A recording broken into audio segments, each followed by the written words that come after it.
লারিন কোনোরা আকাশের সবচেয়ে নিকটবর্তী জনবসতিপূর্ণ স্থান, যেখানে মানুষ মেঘের উপরে বসবাস করে। 5100 মিটারের এই চরম উচ্চতায় বাতাসের ঘনত্ব খুবই হালকা এবং এখানকার স্থানীয়রা স্বাভাবিকের চেয়ে 50% কম অক্সিজেন নিয়ে বসবাস করছে। তাদের দেহ আমাদের চেয়ে 2 গুণ বেশি রক্তকণিকা তৈরি করার জন্য বিবর্তিত হয়েছে। এই অনুর্বর জমিতে বায়ুর চাপ কম থাকায় একটি গাছও এখানে বাঁচতে পারে না। পেরুভিয়ান আন্দিজের এই শহরটি ইউরোপের সর্বোচ্চ শৃঙ্গ মন্ট ব্ল্যাঙ্কেট থেকে প্রায় 3000 মিটারের চেয়ে বেশি উঁচুতে অবস্থিত।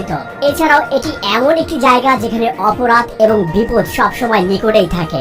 মানুষ শুধুমাত্র একটি কারণে এই কঠিন পরিবেশে থাকে, তা হচ্ছে স্বর্ণ। এখানে বসবাস করা 50,000 মানুষ সবাই শুধু সম্পদের স্বপ্ন দেখছে। পৃথিবীর এই সর্বোচ্চ উচ্চতায় বসবাসকারী মানুষের জীবন কেমন তা আমরা দেখতে এসেছি। থামুন থামুন, এখানে থামুন। হ্যাঁ, নামিয়ে দিন। আমাকে একটি ট্যাঙ্ক দিন, অক্সিজেন ট্যাঙ্ক দিন। কষ্ট হচ্ছে। সমুদ্র পৃষ্ঠে অভ্যস্ত কোনো মানুষের জন্য একদিনে 2000 মিটার উপরে আরোহণ অসুস্থতার কারণ হতে পারে, যেখানে আমরা ইতিমধ্যে ওই উচ্চতার দ্বিগুণ আরোহণ করেছি। Very deep. মাথা ব্যথা, আবছা দেখা, এছাড়াও কাশি এবং শ্বাসকষ্টের কারণও হতে পারে। দ্রুত উচ্চতায় উঠলে আপনার ফুসফুসে তরল পানিও জমতে পারে। এমন অবস্থায় তাৎক্ষণিক সাহায্য চাওয়া অত্যন্ত গুরুত্বপূর্ণ। অধিক উচ্চতায় উচ্চ মাত্রার শ্বাস প্রশ্বাসের ফলে দ্বিগুণ পানি খরচ হয়, তাই এই অবস্থায় নিজেকে হাইড্রেট রাখা খুবই গুরুত্বপূর্ণ। Look at the elevation here, friends. আপনারা নিশ্চয়ই দেখতে পাচ্ছেন এখানের উচ্চতা কত। এই পর্বতটি মেঘের সমান উঁচু। এখন আমরা মেঘের উপর দিয়ে চলে যাব। আমাদের নিয়ে চিন্তা করবেন না, আমরা ঠিক আছি। উচ্চতা বৃদ্ধি পাওয়ার সাথে সাথে আমরা এটা দিয়ে শ্বাস নেব। এখানে থাকা মানুষের কিছুই হয় না, তারা এই পরিস্থিতিতে নিজেকে মানিয়ে নিয়েছে। বায়ুমণ্ডলের ঘনত্ব পাতলা হয়ে যায় এবং এখানে শ্বাস নেওয়া কঠিন হয়ে যায়, তবে আশা করি আমরা এতে অভ্যস্ত হয়ে যাব। আমরা এখন যেখানে যাচ্ছি সেটি হলো একটি খনির শহর। স্বর্ণ প্রক্রিয়াকরণের ব্যবহৃত সায়ানাইড এবং বারুদের মতো মারাত্মক রাসায়নিক গুলো এখানকার মাটি এবং কৃষির জমিকে দূষিত করছে। যাত্রার পূর্বেই আমরা প্রচুর খাবার এবং বিশুদ্ধ পানি সঙ্গে নিয়েছিলাম। We're born here. We are adapted to this elevation. রক্তের স্বাভাবিক অক্সিজেনের মাত্রা 95 থেকে 100 হওয়া উচিত, আর এটা 80 এর কম হলে শরীরের গুরুত্বপূর্ণ অঙ্গগুলোর ক্ষতি হতে পারে। আমি অক্সিজেন গ্রহণের মাধ্যমে বর্তমানে থাকা 72%কে স্বাভাবিক করার চেষ্টা করছি, কিন্তু এটা অস্থায়ী সমাধান, কারণ প্রতি মিনিটেই আমরা উপরের দিকে যাচ্ছি। এই শহরটি মূলত মাইলের পর মাইল বজ্র দ্বারা বেষ্টিত। মনে হচ্ছে জায়গাটি তৈরি হয়েছে ময়লা এবং আবর্জনা ফেলার জন্য। এখানে পৌঁছানোর সঙ্গে সঙ্গে প্রচুর গন্ধ আমার নাকে লাগতে শুরু করলো। আমরা এখন লারিন কোনারায় এবং গাইড আমাদের জন্য অক্সিজেন ট্যাঙ্ক সেট আপ করলো। এই হোটেলটির নাম কি? Cielo means sky. Use the oxygen tank for 5 minutes first, and after a little break, and another 5 minutes. You need time. Rest a little bit to adapt your body to this elevation. গাড়ি থেকে নামার পর আমার চোখে ঝাপসা দেখেছিলাম। আমার মনে হচ্ছিল পড়ে যাব। Very normal. অপরাধ, বিশেষ করে ছুরিকাঘাত এবং চুরি এখানে খুবই সাধারণ একটি ব্যাপার। মানুষ তাদের নগদ অর্থ এবং স্বর্ণ সাথেই রাখে, কারণ এখানে কোনো ব্যাংক ব্যবস্থা নেই। সুরক্ষার কথা ভেবে আমরা দুজন পুলিশ অফিসারকে আমাদের সঙ্গে রাখলাম। আমরা যেখানে যাই তারা সবসময় আমাদেরকে অনুসরণ করবে। হ্যালো, অনেক ধন্যবাদ। মার্কো আমাদের কোকো পাতার দোকানে নিয়ে যায়, কারণ মনে করা হয় এটি আমাদেরকে সুস্থ রাখবে। এটি একটি ঐতিহ্যগত অভ্যাস। তারা অসুস্থতার প্রতিকার হিসেবে এটি ব্যবহার করে থাকে। তারা মুখের এক পাশে 3 থেকে 4টি পাতা চিবিয়ে খায়। এই পাতা বেশিরভাগ দেশেই অবৈধ। এগুলো এক ধরনের ঘুম ঘুম ভাব তৈরি করে, যা ব্যবহারকারীকে শিথিল হতে সহায়তা করে। একজন পুলিশ কর্মকর্তা এটি বহন করলে ভালো হবে। আমরা একটি ব্যস্ত এবং ক্লান্তিকর দিন শেষ করলাম, তাই আগামীকাল শহরটি ঘুরে দেখব। সূর্য উঠলে আমরা লারিন কোনাডার কেন্দ্রে আসি। পুলিশ কর্মকর্তারা আমাদের সাথেই আছেন। আশেপাশে এলাকা, ক্যাফে এবং বাজার লোকজনে পরিপূর্ণ।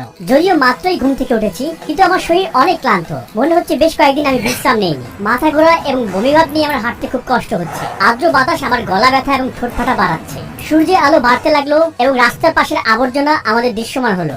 যদিও এখন গ্রীষ্মকাল, তবুও এখানকার ভূমি হিমায়িত।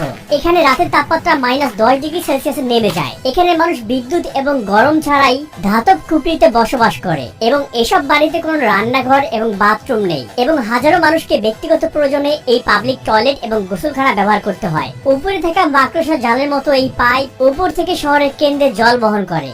আমাদের সাথে সাক্ষাৎ হওয়া কেউ এখানকার স্থানীয় বাসিন্দা নয়। তাদের বেশিরভাগই খনি থেকে সম্পদ খোঁজার স্বপ্ন নিয়ে পেরুর অঞ্চল থেকে এখানে এসেছে। 2001 থেকে 2012 সালের মধ্যে সোনার দাম 6 গুণ বৃদ্ধি পেয়েছে, আর সঙ্গে সঙ্গে এই এলাকার জনসংখ্যাও বৃদ্ধি পেয়েছে। তবে এই বসবাসকারী 50,000 মানুষের জীবনের পরিস্থিতি খুবই নির্মম। কিন্তু এই ক্রমবর্ধমান জনসংখ্যার উপযোগী কোনো অবকাঠামো গড়ে তোলার জন্য কোনো উদ্যোগ এখানে নেই। প্রতিদিন হাজার হাজার মানুষ রাস্তার উপরে তাদের ব্যবহার করা আবর্জনা ফেলে দিচ্ছে। এগুলো দেখার এখানে কেউ নেই, সবাই নিজের মতো চলছে এখানে। সবচেয়ে ভয়ঙ্কর সমস্যা হলো পয়নিষ্কাশন ব্যবস্থার অভাব। ময়লা পানি সবার সামনেই রাস্তার উপর দিয়ে বইছে। এই ফুটবল মাঠে থাকা ঘাসগুলো বাস্তব নয়, এগুলোকে কৃত্রিম ভাবে বানানো হয়েছে, কারণ এখানে কোনো ধরনের গাছপালা এই উচ্চতায় বাঁচতে পারে না। শহরটি লাভালা দুরমিন্টি নামক এক পাহাড়ের চারপাশে অবস্থিত। এর অর্থ sleeping beauty. Can you see here? The face and the body. It's a lady. She's sleeping here. The shape of the mountain. শহরটি তার বিশৃঙ্খল ধূসর কাঠামো নিয়ে আকাশে মিশে গেছে। প্রতিদিন সকালে শ্রমিকরা খনিতে পৌঁছানোর জন্য পায়ে হেঁটে কয়েক কিলোমিটার পথ পাড়ি দেয়। বিপজ্জনক গ্যাসে ভরা এই টানেলের ভিতরে কাজের পরিবেশ অত্যন্ত কঠিন। এই শহরটিকে দ্য ডেভিলস প্যারাডাইসও বলা হয়, কারণ এটি এমন একটি শহর যা অবৈধ কোম্পানিগুলো দ্বারা শাসিত। সুড়ঙ্গের কাছাকাছি এমন কিছু চিহ্ন রয়েছে যেখানে অনুমতি ছাড়া প্রবেশ করলে গুলি করার নির্দেশ দেওয়া হয়। যাই ঘটুক না কেন, আমরা ভিতরে প্রবেশের জন্য প্রতিজ্ঞাবদ্ধ। Well, we'll try to see how they work. Our friends, they said, probably we can get very close. Can you see the lady there? ওই মহিলা Yeah, she's a lady up there. অবশিষ্ট থাকা জিনিস সংগ্রহ করছে। Yes. নারীদের খনিতে কাজ করা নিষিদ্ধ।